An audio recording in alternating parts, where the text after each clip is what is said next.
পানি সম্পদ মন্ত্রী রমেশ চন্দ্র সেন বলেছেন, ভাটির দেশ হওয়ায় তিস্তা চুক্তিতে কিছুটা ক্ষতির মুখে পড়তে পারে বাংলাদেশ। সিডাপ মিলনায়তনে আয়োজিত এক কর্মশালা শেষে তিনি কথা বলেন। ইলিয়াস হোসাইনের আরেকটি রিপোর্ট।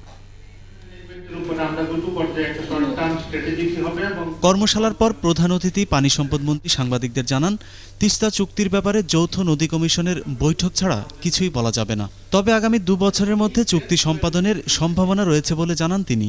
আমরা যেহেতু রিপ্রেজেন্ট কান্ট্রি, আমাদের তো অনেক কিছু সহ্য করতেই হবে, এটা তো মানতে হবে। কাজেই আমরা চাই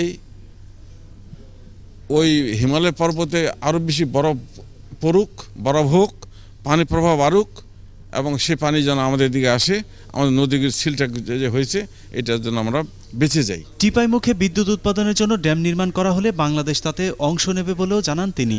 টিপাইমুখ বাদ দিচ্ছে, এটা তো স্বপ্ন, এটা তো স্বপ্ন দেখছে এখানকার বিএনপির, তারা বিরোধী দল স্বপ্ন দেখতেছে। বাদ না, আমাদের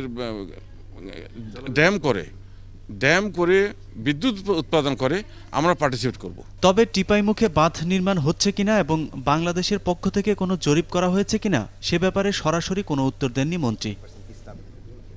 ইলিয়াস হোসেন, 21 টেলিভিশন, ঢাকা।